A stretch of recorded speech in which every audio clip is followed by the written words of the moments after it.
ಅದಕ್ಕಿಂತ ಮುಂಚೆನೂ 2-3 ಇಂಟರ್ವ್ಯೂ ಹೋಗಿ ಫೇಲ್ ಆಗಿದ್ದೆ. ಸೊ ಇದು ಇವ್ರ ಜೊತೆ ಎಲ್ಲ ಕಾಂಪಿಟೇಷನ್ ಮಾಡೋಕ್ಕಾಗುತ್ತೆ ಇದು ಅನ್ನೋಂಥ ಇನ್ಸೆಕ್ಯೂರಿಟಿ ಆಗಲಿ. ಲವ್ ಮ್ಯಾರೇಜ್ ಆಗ್ತಾ ಇದ್ದೀನಿ ಸರ್ ಈಗ. ಹೌದಾ? ಅದೇ ಹುಡುಗಿನ? ಅದೇ ಹುಡುಗಿ ಜೊತೆ ಲವ್ ಮ್ಯಾರೇಜ್. ಇವರನ್ನ ನೋಡಿದ್ರೆ ಇನ್ಸ್ಪಿರೇಷನ್, ನೋಡೋಕ್ಕೆ ಅಟ್ರಾಕ್ಷನ್, ಮಾತು ಮೋಟಿವೇಶನ್, ಅಪ್ಪನ ಆಸೆ ಈಡೇರಿಸೋದೇ ಇವರ ಆಂಬಿಷನ್. ಇವರು ಮಲ್ಲಿಕಾರ್ಜುನ್ ಹೊಸೂರು ಸರ್. ಸರ್, ಸಂಯುಕ್ತ ಕರ್ನಾಟಕ ಡಿಜಿಟಲ್ಗೆ ಸ್ವಾಗತ ಸರ್. ನಮಗೆ ಇಂಟರ್ವ್ಯೂ ಕೊಡೋದಕ್ಕೆ ಒಪ್ಕೊಂಡಿದ್ದಕ್ಕೆ ತುಂಬ ಹೃದಯದ ಧನ್ಯವಾದಗಳು sir. Thank you so much. My pleasure sir. Sir, Mallikarjun Hosur sir ಅಂದ್ರೆ ನೋಡೋಕೆ ಅಟ್ರಾಕ್ಷನ್, ಅವ್ರ ಮಾತು ಮೋಟಿವೇಶನ್ ಅಂತ ಹೇಳಿದೆ. ಅಟ್ರಾಕ್ಷನ್ ಅಂತ ಹೇಳೋದಕ್ಕೆ ನಿಮ್ಮ ಫಿಟ್ನೆಸ್ ಕೂಡ ಕಾರಣ. ಸರ್, ಫಿಟ್ನೆಸ್ ನ ಮೇಂಟೈನ್ ಮಾಡೋಕ್ಕೆ ಪ್ರತಿದಿನದ ನಿಮ್ ದಿನಚರಿ ಹೇಗಿದೆ ಸರ್? ಫಿಟ್ನೆಸ್ ನಿಮ್ಗೆ ಹೇಳ್ಬೇಕಂದ್ರೆ ನಮ್ಮ ಜೀವನ ಪೂರ್ತಿ ನಾವು ಬದುಕೋದು ನಮ್ಮ ದೇಹದಲ್ಲಿ. ಸೊ ನಮ್ಮ ದೇಹ ಎಷ್ಟು ಗಟ್ಟಿಯಾಗಿರುತ್ತೆ, ಎಷ್ಟು ಚೆನ್ನಾಗಿರುತ್ತೆ, ಅಷ್ಟು ನಮ್ಮ ಜೀವನ ಚೆನ್ನಾಗಿರುತ್ತೆ. ಸೊ ನಾವು ಎಷ್ಟೇ ಆಸ್ತಿ ಮಾಡಿರ್ಲಿ, ಮತ್ತೆ ಎಷ್ಟೇ ದುಡ್ಡು ಮಾಡಲಿ, ಎಷ್ಟೇ ಫೇಮ್ ಮಾಡಲಿ, ನಮ್ಮ ದೇಹ ಚೆನ್ನಾಗಿಲ್ಲ ಅಂದ್ರೆ ನಾವು ಅದನ್ನೆಲ್ಲನೂ ಎಂಜಾಯ್ ಮಾಡೋಕ್ಕಾಗಲ್ಲ. ಸೊ ಹಾಗಾಗಿ ನಮ್ಮ ದೇಹದ ಬಗ್ಗೆ ಮಿನಿಮಮ್ ಕಾಳಜಿ ಇಟ್ಕೋಬೇಕು ಅನ್ನೋಂಥ ಮನಸ್ಥಿತಿ ನಮಗೆ ನಾವು ಚಿಕ್ಕವರಿದ್ದಂಗಿಂದನೂ ಇದೆ. ಅವಾಗಿಂದ ನಾವು ಸ್ಪೋರ್ಟ್ಸ್ ಆಕ್ಟಿವಿಟಿಯಲ್ಲಿ ಇರ್ತಿದ್ವಿ. ಯಾವಾಗ ಈಗ ಡಿಗ್ರಿ ಬಂದಾಗ ಸ್ವಲ್ಪ ಜಿಮ್ ಮಾಡೋದು, ಆಮೇಲೆ ಇವಾಗಂತೂ ಪ್ರೆಸೆಂಟ್ ರೆಗ್ಯುಲರ್ ಆಗಿ ಒಂದು minimum half an hour to 1 hour ಜಿಮ್ಮಿಗೆ ಹೋಗ್ತೀನಿ. ಹಾಗೆ ವಾರದಾಗ 1 or 2 days ಟೈಮ್ ಸಿಕ್ಕಾಗ ಯಾವ್ದಾದ್ರು ಸ್ಪೋರ್ಟ್ಸ್ ಆಕ್ಟಿವಿಟಿ, ಕ್ರಿಕೆಟ್ ಆಡ್ತೀವಿ. ಅದನ್ನ ಬಿಟ್ರೆ ಸರ್ ಸ್ಪೋರ್ಟ್ಸ್ ಅಂದ್ರೆ ಸ್ವಲ್ಪ ಕ್ರೇಜ್ ಇದೆ. ಆಬ್ವಿಯಸ್ಲಿ ಕ್ರಿಕೆಟ್ ಮತ್ತೆ ಸೆಟಲ್. ಇವಾಗ ಮುಂಚೆ ಹೈಸ್ಕೂಲ್ ಪ್ರೈಮರಿಯಲ್ಲಿ ಇದ್ದಾಗ ಸ್ವಲ್ಪ kabaddi, kho kho, high jump, long jump, ಬರ್ಚೇಸ್ ಇರುತ್ತೆ, ಇವೆಲ್ಲದರಲ್ಲೂ ಇದ್ವಿ.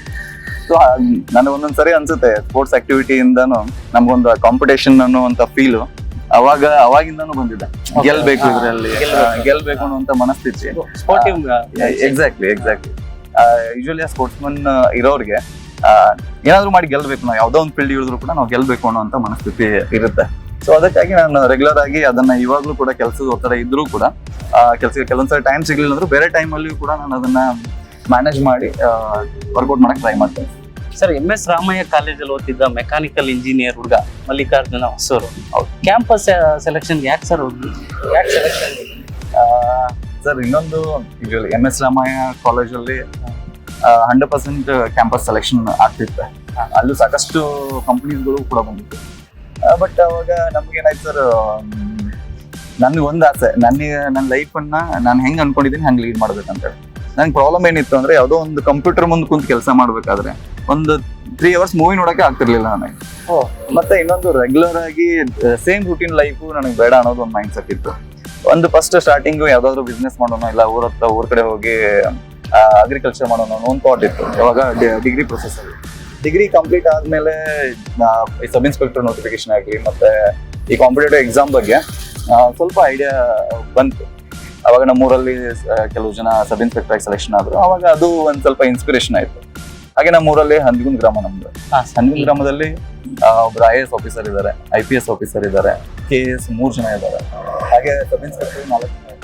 ಸೊ ಆ ಸರೌಂಡಿಂಗ್ ನಮಗೆ ಅದನ್ನ ಮಾಡಕ್ಕೆ ಮತ್ತೆ ಮೋಟಿವೇಶನ್ ಮಾಡುತ್ತೆ. ಸೊ ಹಂಗಾಗಿ ನಾನು ಅಲ್ಲಿ ಯಾವ್ದು ಕ್ಯಾಂಪಸ್ ಇಂಟರ್ವ್ಯೂಗೂ ಇದಕ್ಕೆ ಹೋಗ್ಲಿಲ್ಲ ಸರ್. ಹೋಗಲ್ದಾದ ನಂತರ ಇಲ್ಲಿ ಬಂದು ಲೈಫ್ ನಾನು ಹೇಗೆ ಅನ್ಕೋತೀವೋ ಹಾಗೆ ಹೋಗ್ಬೇಕು ಅಂತ ನಿಮ್ಮ ಲೈಫ್ ನೀವು ಕಟ್ಕೊ. Exactly sir. ನಾವು ಬದುಕೋದು ಎಷ್ಟು ವರ್ಷನೋ ನಾವು ಏನ್ ಅನ್ಕೊಂಡಿದೀವಿ, ಯಾವ ಜಾಬ್ ಅಲ್ಲಿ ಕೆಲಸ ಮಾಡ್ಬೇಕು ಅನ್ಕೊಂಡಿದ್ವಿ ಅದೇ ಜಾಬ್ ಅಲ್ಲಿ ಕೆಲಸ ಮಾಡ್ಬೇಕು ಅನ್ನೋದು. ತಂದೆಯ ಆಸೆಯಿಂದ ತಂದೆಯವರು ಕೊಟ್ಟ ಮಾತನ್ನ ಉಳಿಸ್ಕೋಬೇಕು ಅಂತ ನೀವು ಇನ್ಸ್ಪೆಕ್ಟರ್ ಅಂತ ನಮ್ಗೆ ಗೊತ್ತಿರೋ ಅದೊಂದು ಮಾಹಿತಿ ಅಷ್ಟೇ. ಸೊ ನಿಮ್ ತಂದೆಯವರು ಕೂಡ ಪೊಲೀಸ್ ಆಗಿದ್ರು ಅಂತ ಕೇಳ್ಬೋದು. Exactly sir. ಅವರು 1992 ಅಲ್ಲಿ KSRP ಪೊಲೀಸ್ ಕಾನ್ಸ್ಟೇಬಲ್ ಆಗಿ ಸೆಲೆಕ್ಷನ್ ಆಗ್ತಾರೆ. ಆದ ನಂತರ ಡ್ಯೂ ಟು ಸಮ್ ರೀಸನ್ಸ್ ಅವರು ಟ್ರೈನಿಂಗ್ ಮುಗಿಸಿದಾದ್ಮೇಲೆ ಮತ್ತೆ ಊರಿಗೆ ಬಂದು ಮತ್ತೆ ಊರಲ್ಲಿರೋ ಕೆಲಸಗಳನ್ನೇ ಮಾಡ್ಕೊಂಡು ಕಂಟಿನ್ಯೂ ಮಾಡ್ತಾರೆ ಸರ್. ಅವ್ರು ಬಿಡ್ತಾರೆ ಅವರು.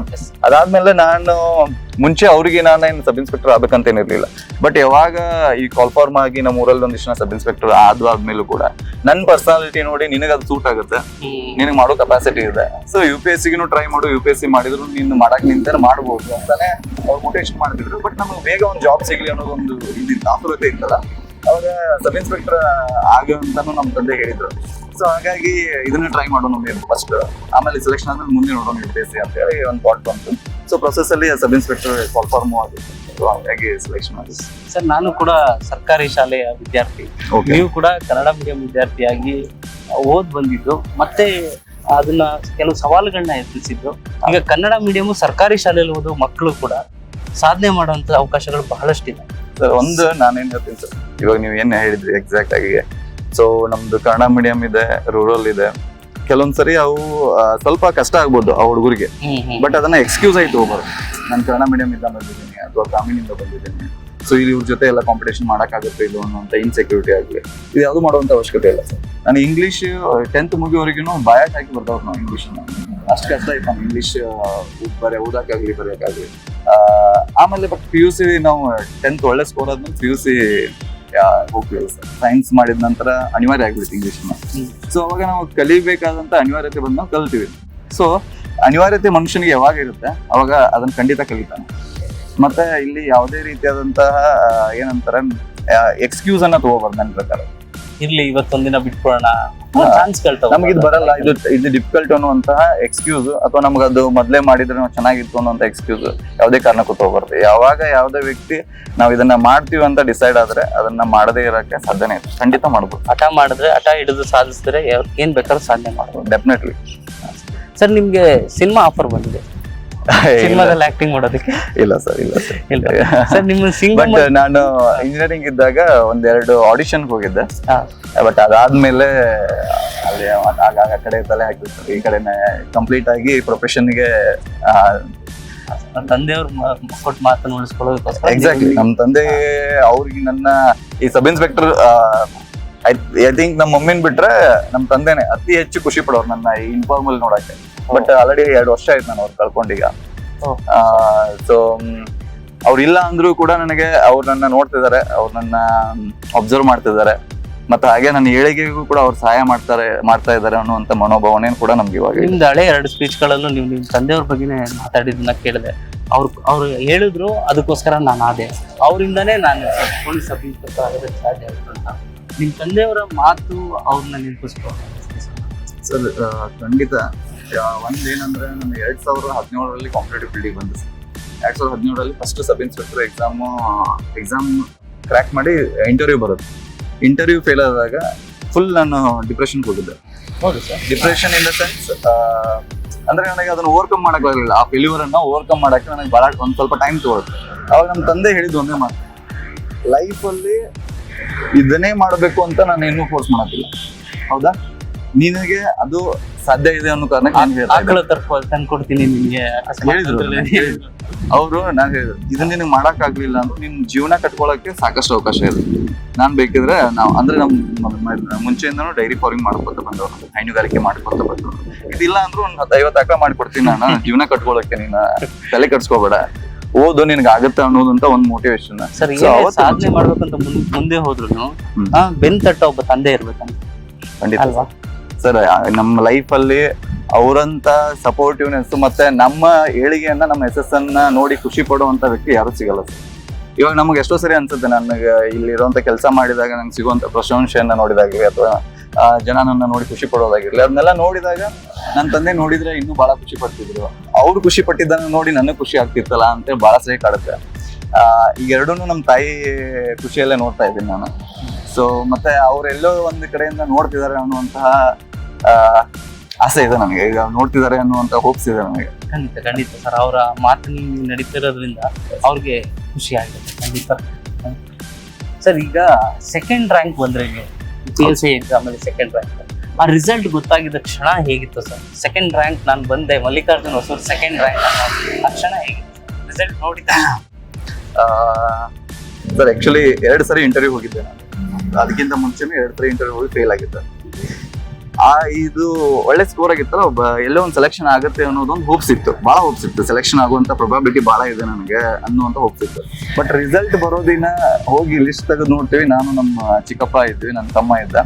ಲಿಸ್ಟ್ ತೆಗೆದು ನೋಡ್ತೀನಿ, ನಾನು ಫಸ್ಟ್ ಸ್ಟಾರ್ಟಿಂಗ್ ನೋಡ್ಲಿಲ್ಲ, ಕೆಳಗಡೆ ಹುಡುಕಾಡುತ್ತಿದ್ದೆ ನಾನು. ಹುಡುಕುವಾಗ ಆಮೇಲೆ ಸಿಗ್ಲಿಲ್ಲ, ಮತ್ತೆ ಫಸ್ಟ್ನೇಂದ ಬರುವಾಗ 2ನೇ ರ್ಯಾಂಕ್ ಅಲ್ಲೇ ನಂದಿದೆ.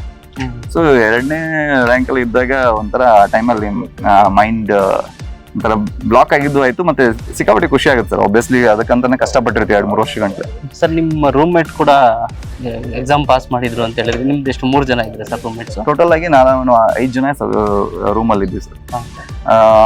5 ಜನದಲ್ಲಿ 3 ಜನ ಸಬ್ ಇನ್ಸ್ಪೆಕ್ಟರ್ ಆಗಿ ಸೆಲೆಕ್ಷನ್ ಆದ್ವಿ. 3 ಜನ ಸಬ್ ಇನ್ಸ್ಪೆಕ್ಟರ್ ಆದ್ರೆ ನನಗೆ ಅವಾಗ ಅನಿಸ್ತು ಈ ಸಹವಾಸ ದೋಷ ಅನ್ನೋದು ಎಷ್ಟು ಇಂಪಾರ್ಟೆಂಟ್ ಅಂತ. ಒಬ್ಬ ವ್ಯಕ್ತಿಗೆ ನಮ್ಮ ಸರೌಂಡಿಂಗ್ ಇರುವಂತಹ ವ್ಯಕ್ತಿಗಳು ಯಾರು ಇರ್ತಾರೆ ಅವ್ರು ನಮ್ಮ ಹೆಂಗೆ ಇನ್ಫ್ಲೂಯೆನ್ಸ್ ಮಾಡ್ತಾರೆ. ಅಲ್ಲೇ ಅವರು ಹೇಗಂದ್ರೆ ಅವರು 1 ಅವರ್ ಓದಿದ್ರೆ ನಾವು ಅವ್ರಿಗಿಂತ ಸ್ವಲ್ಪ ಜಾಸ್ತಿ ಓದ್ಬೇಕು ಅನ್ನೋ ಮನಸ್ಥಿತಿ. ಕಾಂಪಿಟೇಷನ್ ಕೂಡ ಹಾಗೆ ಇತ್ತು ಸರ್. ಏನಂದ್ರೆ ಅವರು ಅಷ್ಟು ಚೆನ್ನಾಗಿ ಓದ್ತಿದ್ರು, ಅದ್ರ ಜೊತೆಗೆ ನಾವು ಕೂಡ ಇನ್ನೂ ಚೆನ್ನಾಗಿ ಓದ್ಬೇಕು ಅನ್ನುವಂತಹ ಮನಸ್ಥಿತಿ ನಮ್ಗೆ ಆಟೋಮೆಟಿಕ್ ಆಗಿ ಬಂದ್ಬಿಡ್ತಿತ್ತು. ಸೊ ನಾನು ಅದಕ್ಕೆ ಯಾವಾಗ್ಲೂ ಸ್ಪರ್ಧಾರ್ಥಿಗಳಿಗೆ ಹೇಳ್ತಿರ್ತೀನಿ ನಾನು ಓದಲ್ಲಿ, ನೀವು ಒಳ್ಳೆ ಫ್ರೆಂಡ್ ಸರ್ಕಲ್ ಅನ್ನ ಇಟ್ಕೊಳ್ರಿ, ಅದರಿಂದ ನಿಮ್ದು ಭವಿಷ್ಯನೇ ಬದಲಾಗುತ್ತೆ ಅಂತ. ನಿಮ್ಮ ಸ್ಟೂಡೆಂಟ್ಸ್ ಗಳಿಗೆ ಎಷ್ಟೊಂದು ಮೋಟಿವೇಶನ್ ಮತ್ತೆ ಕಾಂಪಿಟೇಟಿವ್ ಎಕ್ಸಾಮ್ಸ್ಗಳಿಗೆ ಎಲ್ಲ ಟಿಪ್ಸ್ಗಳು ಹೇಳ್ತಾ ಇರ್ತೀರಾ. ಹೌದು, ಈಗಿನ ಸ್ಟೂಡೆಂಟ್ಸ್ಗಳು ನೀವು ಹೇಳಿದ್ನೆಲ್ಲನೂ ಸ್ವಲ್ಪ ಅಡಾಪ್ಟ್ ಮಾಡ್ಕೊಂಡು ಓದ್ತಾ ಇದಾರೆ ಅಂತ ಅನಿಸ್ತಿದೆ. ಡೆಫಿನೆಟ್ಲಿ ಅನ್ಸುತ್ತೆ. ನಾನು ಯೂಶುವಲಿ ಮೋಟಿವೇಶನ್ ಮಾಡ್ಬೇಕು ಅನ್ನೋಕ್ಕಿಂತಲೂ ವಾಸ್ತವಿಕತೆ ಏನಿದೆ ಲೈಫ್ ಇದ್ದು, ಮತ್ತೆ ಸ್ಪರ್ಧಾತ್ಮಕ ಪರೀಕ್ಷೆದು ವಾಸ್ತವಿಕತೆ ಏನಿದೆ ಅದನ್ನ ತಿಳಿಸ್ಕೊಳ್ಳೋ ಪ್ರಯತ್ನದಲ್ಲಿ ಇರ್ತೀನಿ ಹೊರತು ಅವ್ರಿಗೆ ಏನೋ ಯಾವುದೋ ಅಲಂಕಾರಿಕವಾಗಿ ಯಾವುದೋ ಶಬ್ದಗಳನ್ನ ಬಳಸಿ ಮೋಟಿವೇಶನ್ ಮಾಡುವಂತ ಅದಂದ್ರೆ ಆ ತರ ಮಾಡಕ್ ಹೋಗಲ್ಲ ಸರ್. ಆ ತರ ವ್ಯಕ್ತಿನೂ ಅಲ್ಲ ನಾನು. ಬಟ್ ಇರೋ ಪ್ರಾಕ್ಟಿಕಾಲಿಟಿ ಏನಿದೆ, ನೀವು ಏನ್ ಮಾಡ್ಬೇಕು ಅನ್ನೋದನ್ನ ತಿಳಿಸ್ಕೊಡ್ತೀನಿ. ಸೊ ಅದನ್ನ ಮೋಟಿವೇಶನ್ ಆಗಿ ತಗೊಂಡು ಬಹಳ ಖುಷಿ. ಸರ್ ಮಲ್ಲಿಕಾರ್ಜುನ್ ಹೊಸೂರು ಯಾರನ್ನಾದ್ರೂ ಲವ್ ಮಾಡ್ತಾರೆ ಕಾಲೇಜಲ್ಲಿ ಆಗಿರ್ಬೋದು? ಸರ್ ಯೂಶಲಿ ಮನುಷ್ಯ ಅಂದ್ಮೇಲೆ ಎಲ್ಲೋ ಸಣ್ಣ ಪುಟ್ಟ ಕ್ರಶಸ್ ಇದ್ದೇ ಇರ್ತಾವ, ಎಲ್ಲ ಇದ್ದು ಸರ್ ಅವಾಗ. ಬಟ್ ಡಿಗ್ರಿ ಮುಗಿಯೋವರೆಗೂ ಯಾವ್ದೇ ಲವ್ ಮಾಡಿಲ್ಲ. ಬಟ್ ಈಗ ಡಿಗ್ರಿ ಕಂಪ್ಲೀಟ್ ಆದ್ಮೇಲೆ ನನ್ನ ಏನು ಕಾಂಪಿಟೇಟಿವ್ ಎಕ್ಸಾಮ್ ಜರ್ನಿಯಲ್ಲಿದೆ, ಅವಾಗ ಒಂದು ಹುಡುಗಿ ಪರಿಚಯ ಆಗಿದ್ದು, ಸ್ನೇಹ ಆಗಿದ್ದು. ಹಾಗೆ ಕಾಂಪಿಟೇಟಿವ್ ಫೀಲ್ಡ್ ಅಂದ್ರೆ ನಾವು ಇದೇ ಎಕ್ಸಾಮ್ ಬಗ್ಗೆನೇ ಡಿಸ್ಕಷನ್ ಅದು ಇದು ಮಾಡ್ತಾ ಇದ್ವಿ. ಅದು ಬರ್ತಾ ಥಾಟ್ಸ್ ಒಂದೇ ಇತ್ತು. ಥಾಟ್ಸು ಒಂದೇ ಇತ್ತು. ಅವರು ಒಳ್ಳೆ KS 1-2 ಸರಿ ಇಂಟರ್ವ್ಯೂ ಕೂಡ ಹೋಗಿದ್ರು. ಅವ್ರ ಹೆಸರು ಹೇಳೋದಿಲ್ಲ, ಈಗ ಸದ್ಯದಲ್ಲೇ ಮದುವೆ ಇದೆ. ಸೊ ಲವ್ ಮ್ಯಾರೇಜ್ ಆಗ್ತಾ ಇದೀನಿ ಸರ್ ಈಗ. ಹೌದಾ? ಅದೇ ಹುಡುಗಿ ಜೊತೆ ಲವ್ ಮ್ಯಾರೇಜ್. ಸಂಯುಕ್ತ ಕನ್ನಡ ಡಿಜಿಟಲ್ ನಿಂದ ಮದುವೆ ವಿಷಯನೂ ಕೂಡ ಜನ ಗೊತ್ತಾಗ್ತಿದೆ ಅಂತ ಆಯ್ತು. ನಿಮ್ಮನ್ನ ಕೆಂಪೇಗೌಡ ಅಂತ ಕರೆದ್ರೆ ಇಷ್ಟ ಆಗುತ್ತಾ, ಸಿಂಗಮ್ ಅಂತ ಕರೆದ್ರೆ ಇಷ್ಟ ಆಗುತ್ತೆ ಸರ್? ಅವ್ರವ್ರ ಖುಷಿ ಸರ್. ಅವ್ರು ನನ್ನ ಹೆಂಗ್ ನೋಡ್ತಾರೆ ಹಂಗ್ ಕರೆದ್ರೆ ಸಾಕು. ಒಂದೇ ಏನಂದ್ರೆ ನಮ್ಮನ್ನ ನೋಡೇ ಖುಷಿ ಪಡ್ತಾರಲ್ಲ, ದಟ್ ಈಸ್ ಎನಫ್. ನನಗೆ ಇದೇ ಹೆಸರಿಂದ ಕರಿಬೇಕು ಅದೇ ಹೆಸರಿಂದ ಕರಿಬೇಕು ಅಂತ ಏನಿಲ್ಲ. ಸೊ ನನ್ನ ಹೆಸರು ಮಲ್ಲಿಕಾರ್ಜುನ ಸರ್. PSI ಅಂದ್ರೆ ಪಬ್ಲಿಕ್ ಫ್ರೆಂಡ್ಲಿ ಆಗಿರೋದು ಮತ್ತೆ ಜನರ ಜೊತೆ ಒಡನಾಟ ಇಟ್ಕೊಳ್ಳೋದು ಅಂದ್ರೆ ಅದು ತುಂಬಾ ಮುಖ್ಯ ಆಗುತ್ತೆ. ಫ್ರೆಂಡ್ಲಿ ಪೊಲೀಸರು ಫ್ರೆಂಡ್ಲಿ ಆಗಿರ್ಬೇಕು ಅಂತ. ಮಲ್ಲಿಕಾರ್ಜುನ್ ಹೊಸೂರು ಅವರು ಬರೀ ಫ್ರೆಂಡ್ಲಿ ಅಲ್ಲ, ಕ್ಲೋಸ್ ಫ್ರೆಂಡ್ಲಿ ಅಂತ ಕೇಳಿದೆ.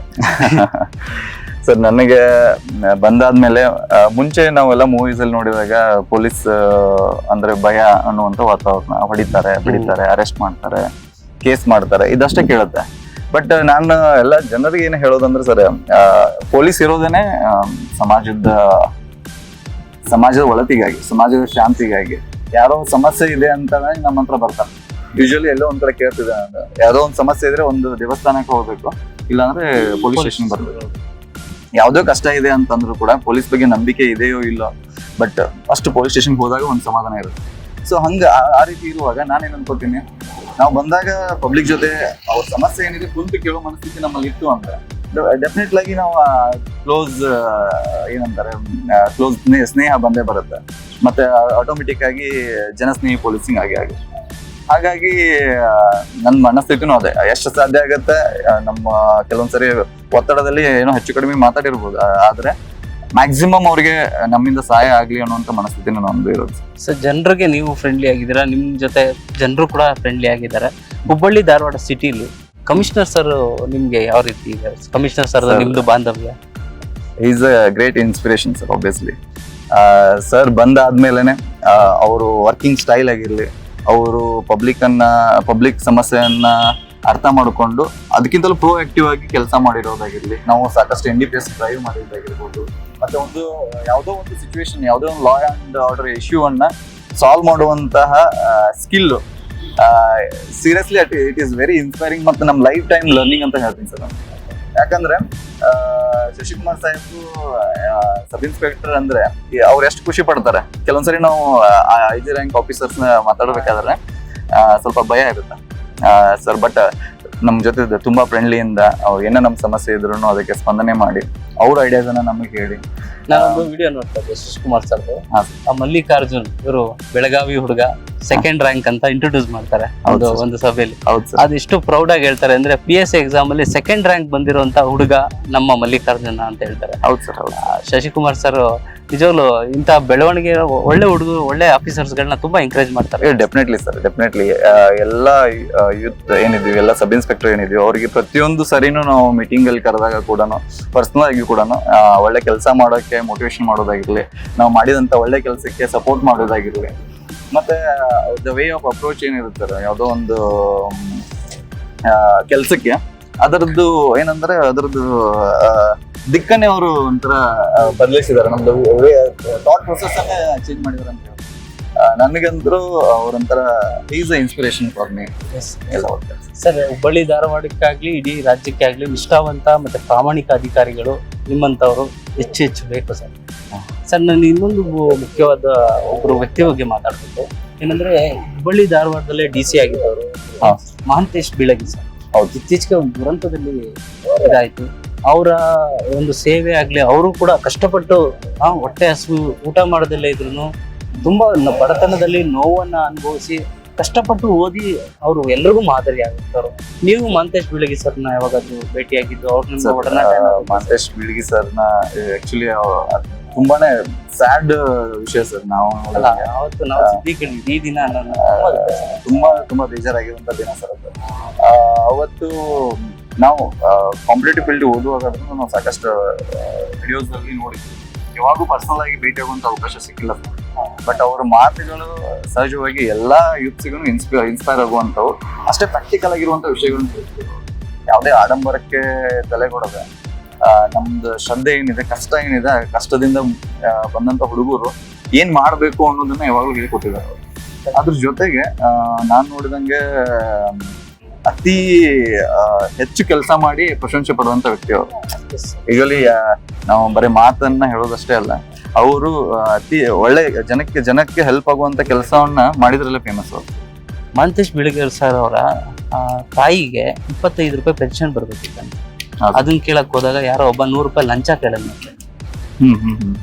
ಲಂಚ ಕೊಡಬಾರ್ದು ಅಂತೇಳಿ ಇಡೀ ಜೀವನದಲ್ಲಿ ಯಾರ ಹತ್ರನ ಲಂಚ ತಗೊಳ್ಬಾರ್ದು ಅಂತೇಳಿ ಅವರು ಸಲ್ಲಿಸ್ಕೊಂಡ್ ಬಂದವ್ರು ಮಹಾಂತೇಶ್ ಬೀಳಗಿ ಸರ್. ಅವರ ಲೈಫ್ ಸರ್ ಅದ ಸರ್. ಖಂಡಿತ ಮಹಾಂತೇಶ್ ಬೀಳಗಿ ಸರ್ ಅಂದ್ರೇನೆ ಪ್ರಾಮಾಣಿಕತೆ ಮತ್ತು ಭ್ರಷ್ಟಾಚಾರ ಮುಕ್ತ ಸಮಾಜ ಮಾಡಬೇಕು ಅನ್ನೋದು ಅವ್ರದ್ದು ಮುಖ್ಯ ಧ್ಯೇಯ ಆಗಿದೆ.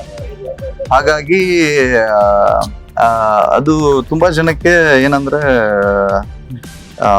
ನಾವು ಅಂದ್ರೆ ಮುಂದೆ ಬರುವಂತ ಎಲ್ಲ ಅಧಿಕಾರಿಗಳಾಗಿರ್ಲಿ ಅಥವಾ ಯೂತ್ಸ್ ಯಾವುದೇ ಫೀಲ್ಡ್ ಅಲ್ಲಿ ಇದ್ರು ಕೂಡ ಅವರು ಒಂದು ಆದರ್ಶವಾಗಿರ್ತಾರೆ ನಮಗೆ. ಆ ರೀತಿಯಾದಂತ ವ್ಯಕ್ತಿ ಇನ್ನ ನಾವು ಒಂದು ರತ್ನಾನೇ ಕಳ್ಕೊಂಡಿದ್ವಿ, ಕರ್ನಾಟಕದ ಒಂದು ರತ್ನಾನೇ ಕಳ್ಕೊಂಡಿದ್ವಿ ಅಂತ ಹೇಳ್ಬೋದು. ಸೊ ಅದು ಇನ್ನೂ ಅದು ಮರೆಯಕ್ ಆಗ್ತಿಲ್ಲ ನಮ್ಗೆ. ಅವ್ರ ಸಾವನ್ನ ಇನ್ನೂ ಮರೆಯಕ್ ಆಗ್ತಿಲ್ಲ. ಅಂತ ಒಳ್ಳೆ ವ್ಯಕ್ತಿ ಯಾಕೆ ಆ ರೀತಿ ಆಯ್ತು ಅನ್ನೋದನ್ನ ಇನ್ನೂ ಅದೇ ಥಾಟ್ ಅಲ್ಲಿ ಇದೀವಿ ನಾವು. ಖಂಡಿತ ಸರ್. ಇವತ್ತು ನಿಮ್ ಜೊತೆ ನಾನು ಜನಕ್ಕೋಸ್ಕರ ಅಷ್ಟೊಂದು ಕಷ್ಟಪಟ್ಟು ಕೆಲಸ ಮಾಡೋರು, ಅಷ್ಟೊಂದು ಒಳ್ಳೆತನ ಇರೋರು, ದೇವ್ರು ಯಾಕೆ ಈ ರೀತಿ ಮಾಡಿದ ಅನ್ನುವಂತ ಪ್ರಶ್ನೆ ನನಗಾದ್ರೂ ಇನ್ನೂ ಆದ್ರೂ ಕಾಡುತ್ತೆ ಸರ್. ಕಾಂಪಿಟೇಟಿವ್ ಎಕ್ಸಾಮ್ಸ್ ಗಳನ್ನ ಬರೆಯೋದು, ಪಾಸ್ ಮಾಡೋದು ಪ್ರತಿಯೊಬ್ಬ ಪರೀಕ್ಷೆ ಬರ್ತಕ್ಕಂತ ಅಭ್ಯರ್ಥಿಯ ಕನಸು.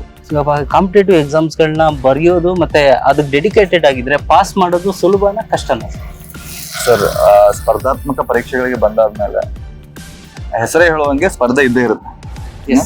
ಸೊ ಆ ಸ್ಪರ್ಧೆಯನ್ನ ಮುರಿದು ನಾವು ಅದ್ರ ಒಳಗಡೆ ಸೆಲೆಕ್ಷನ್ ಆಗ್ಬೇಕು ಅಂದ್ರೆ ಸ್ವಲ್ಪ ನಾವು ಎಲ್ಲರಿಗಿಂತಲೂ ಜಾಸ್ತಿ ಕಷ್ಟಪಡ್ಬೇಕು, ಸಹಜವಾದಂತ.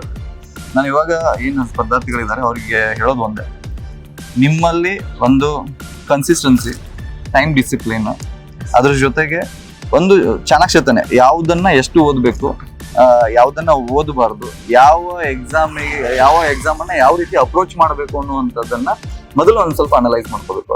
ಅನಲೈಸ್ ಮಾಡ್ಕೊಂಡು ಅದೇ ರೀತಿಯಾದಂತ ಪ್ಲಾನ್ ಮಾಡ್ಕೊಂಡು ಓದಿದ್ರೆ ಸೆಲೆಕ್ಷನ್ ಆಗಲ್ದೇ ಇರಕ್ ಸಾಧ್ಯ ಇಲ್ಲ ಸರ್.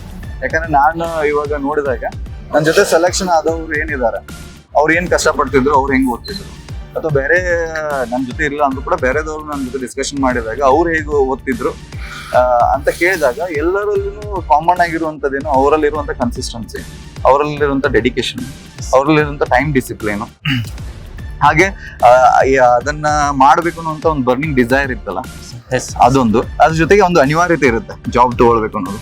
ಮತ್ತೆ ನಮ್ಮ ತಂದೆ ತಾಯಿ ಏನು ಕಷ್ಟ ಪಡ್ತಿದ್ದಾರೆ ಆ ಕಷ್ಟವನ್ನೇ ನಾವು ಮೋಟಿವೇಶನ್ ಆಗಿ ತಗೋಬೇಕು. ನಮ್ಮ ತಂದೆ ತಾಯಿ ಕಷ್ಟಪಟ್ಟು ನಮ್ಮನ್ನ ಕಳ್ಸಿರ್ತಾರೆ ಅಂದ್ಮೇಲೆ ಅದನ್ನೇ ನಾವು ಮೋಟಿವೇಶನ್ ಆಗಿ ತಗೊಂಡ್ರೆ ಇವೆಲ್ಲದಕ್ಕಿಂತಲೂ ಒಂದು ಹೆಜ್ಜೆ ಮುಂದೆ ಹೋಗಿ ನಮ್ಮನ್ನ ಪುಷ್ ಅಪ್ ಮಾಡಿ ಸೆಲೆಕ್ಷನ್ ಮಾಡಕ್ಕೆ ಹೆಲ್ಪ್ ಮಾಡುತ್ತೆ. ಸರ್, ಈಗ ಕೆಲವು ಇತ್ತೀಚೆಗೆ ನಡೆದಿರೋ ಘಟನೆಗಳನ್ನ ತಗೊಳಕ್ಕೆ PSI ಎಕ್ಸಾಮ್ನ ಬರೆದು ಎಲ್ಲೋ ಒಂಥರ ಡಿಪ್ರೆಷನ್ಗೊಳಗಾಗಿ ತನ್ನ ಪ್ರಾಣನೇ ಕಳ್ಕೊಳ್ಳುವಂತ ಇನ್ಸಿಡೆಂಟ್ಗಳು ಇಲ್ಲಿ ಹುಬ್ಬಳ್ಳಿ ಧಾರವಾಡದಲ್ಲೇ ನಡೆದಿದೆ. ಸೊ ಆ ಥರ ಡಿಪ್ರೆಷನ್ಗೆ ಒಳಗಾಗೋರ್ಗೆ ನೀವೇನಾದ್ರೂ ಸಲಹೆನ ಕೊಡೋದು?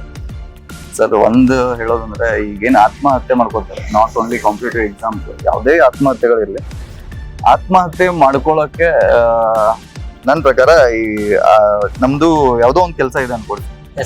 ಇದೊಂದು ಕೆಲಸ ನಮ್ಗೆ ಸಿಗ್ಲಿಲ್ಲ ಅಂದ್ರೆ ಇನ್ನೊಂದು ಕೆಲಸ ತಗೊಳಕ್ ನಮ್ಗೆ ಅವಕಾಶ ಇದೆ. ಸಬ್ ಇನ್ಸ್ಪೆಕ್ಟರ್ ಅನ್ನೋದಾಗ್ಲಿ ಅಥವಾ ಯಾವುದೋ ಒಂದು ಕಾಂಪಿಟೇಟಿವ್ ಎಕ್ಸಾಮ್ ಅಥವಾ ಯಾವುದೋ ಒಂದು ಗೌರ್ಮೆಂಟ್ ಜಾಬ್ ಅನ್ನೋದಾಗ್ಲಿ, this is not ultimate thing. Sir, life ಅನ್ನ ನೀರಲ್ಲಿ ಬಿದ್ದ ಮೇಲೆ ಈಜ್ಬೇಕು. ಎಕ್ಸಾಕ್ಟ್ಲಿ. ಈಜದೇ ಇದ್ರೆ ಮುಳುಗೋಗಿದ್ರೆ ಯಾರು ತಪ್ಪಾಗುತ್ತೆ ಅಲ್ಲಿ? ಈಜದಲ್ಲೇ ಇರೋದೇ ತಪ್ಪ, ನಮ್ದೇ ತಪ್ಪು. ಸರ್, ಜೀವನ ಇರೋದು ನಮ್ ಎಕ್ಸ್ಪೀರಿಯನ್ಸ್ ಮಾಡೋಕೆ. ಯಾವುದೋ ಒಂದು ಜಾಬ್ಗೆ ಸ್ಟಿಕ್ ಆನ್ ಆಗಿ ಅದು ಸಿಗ್ಲಿಲ್ಲ ಅಂದ್ಮೇಲೆ ಜೀವನ ಲೈಫ್ ಅನ್ನ ಕಳ್ಕೊಳ್ಳೋದಲ್ಲ. ಅದನ್ನ ಬಿಟ್ಟು ಮತ್ತೊಂದು ಪ್ರಯತ್ನ ಮಾಡಿ, ಇದೇನ್ ನಾನು ಒಂದೇ ಹೇಳ್ತಿದ್ದೆ, ನಾನು ಫೇಲ್ ಆದ್ರೆ ಸಬ್ ಇನ್ಸ್ಪೆಕ್ಟರ್ ಏನ್ ಕೆಲಸ ಮಾಡ್ತಿದ್ದಾನೆ, ಸಬ್ ಇನ್ಸ್ಪೆಕ್ಟರ್ ಹೆಂಗ್ ಜೀವನ ಮಾಡ್ತಿದ್ದಾನೆ, ಅವನಕ್ಕಿಂತಲೂ 10 ಪಟ್ಟು ಚೆನ್ನಾಗಿ ಜೀವನ ನಡೆಸ್ಬೇಕು ನಾನು. ಅಂತ ಮನಸ್ಥಿತಿ ಇಟ್ಕೊಂಡು ನಾವು ಮಾಡ್ಬೇಕು ಸರ್. ಅಕಸ್ಮಾತ್ ಫೇಲ್ ಆದ್ರೂ ಕೂಡ ನಾವು ಇನ್ನೊಂದು ಏನೋ ಒಂದು ಕೆಲಸ ಮಾಡಿ ಅವ್ರು ಹೆಂಗ್ ಜೀವನ ನಡೆಸ್ತಿರ್ತಾರೋ ಅದಕ್ಕಿಂತಲೂ 10 ಪಟ್ಟು ಚೆನ್ನಾಗಿ ಜೀವನ ನಡೆಸ್ಬೇಕು. ಈ ರೀತಿ ಮನಸ್ಥಿತಿ ಇತ್ತು ಅಂದ್ರೆ ನಾವು ಡೆಫಿನೆಟ್ ಆಗಿ ಸಬ್ ಇನ್ಸ್ಪೆಕ್ಟರ್ ಆಗೇ ಆಗ್ತೀವಿ. ಆಗ್ಲಿಲ್ಲ ಅಂದ್ರೂ ಕೂಡ ನಾವು ಇನ್ನೊಂದು ಬೇರೆ ಕೆಲಸ ಮಾಡಕ್ಕೆ ನಮಗೆ ಆ ಸ್ಥೈರ್ಯ ಇದ್ದೇ ಇರುತ್ತೆ.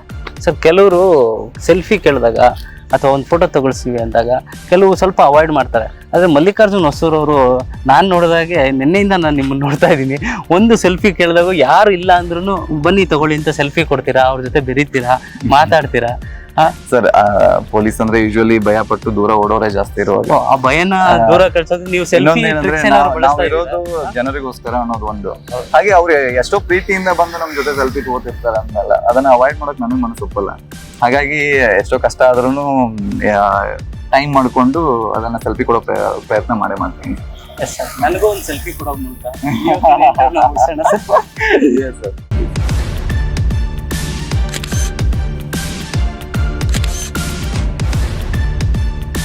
ನಿಮ್ಮಂತ ಇಷ್ಟವಂತ ಆಫೀಸರ್ಸ್ಗಳು ಜಾಸ್ತಿ ಜನ ಇರಬೇಕು, ಇನ್ನು ಹೆಚ್ಚೆಚ್ಚು ಜನರ ಜೊತೆ ಬೆರೆತು ಜನರ ಸೇವೆ ಕೊಡ್ಬೇಕಂತ ಆಶಿಸ್ತಾ ಸಂಯುಕ್ತ ಕರ್ನಾಟಕ ಡಿಜಿಟಲ್ಗೆ ಇಷ್ಟೊತ್ತು ನಮ್ಮ ಜೊತೆ ನಿಮ್ಮ ಜೀವನದ ಬಗ್ಗೆ ಮತ್ತೆ ನಿಮ್ಮ ಸಾಧನೆ ಬಗ್ಗೆ ಹಂಚ್ಕೊಂಡಿದ್ದಕ್ಕೆ ತುಂಬಾ ಧನ್ಯವಾದಗಳು sir. Thank you so much sir. ನನಗೆ ಅವಕಾಶ ಕೊಟ್ಟು ನನ್ನ ಏನು ಎಕ್ಸ್ಪೀರಿಯನ್ಸ್ ಇತ್ತು, ನನ್ನ ಜರ್ನಿ ಏನಿತ್ತು ಅದನ್ನ ಹೇಳಕ್ ಅವಕಾಶ ಕೊಟ್ಟಿದ್ದಕ್ಕೆ ಸಂಯುಕ್ತ ಕರ್ನಾಟಕ ಡಿಜಿಟಲ್ ಸರ್ ಅವಕಾಶ ಕೊಟ್ಟಿದ್ದು ಅನ್ನೋದಕ್ಕಿಂತ ವಿಡಿಯೋ ನೋಡ್ತಿರೋದಕ್ಕಿಂತ ನಿಮ್ಮಿಂದ ಒಂದು 4 ಜನ ಇನ್ಸ್ಪಿರೇಷನ್ ಆದ್ರೆ ನಾವು ನಿಮ್ ಜೊತೆ ನೀವು ಮಾತಾಡಿದ್ದು ಸಾರ್ಥಕ ಆಗುತ್ತೆ. ಅಲ್ಲಲ್ಲಿ ನೀವು ನಿಮ್ ಟೈಮ್ ತೆಗೆದು ನನ್ನ ಇಂಟರ್ವ್ಯೂ ಮಾಡ್ತಿದ್ದೀರಲ್ಲ, so definitely I have to thank you. So Samyukta Karnataka ಡಿಜಿಟಲ್ಗೆ ನಾನು ಧನ್ಯವಾದ ಹೇಳ್ತೀನಿ. Thank you so much. Thank you. Samyukta Karnataka digital ಚಾನಲ್ಗೆ ಆಲ್ ದ ಬೆಸ್ಟ್ ಹೇಳ್ತೀನಿ. Thank you so much.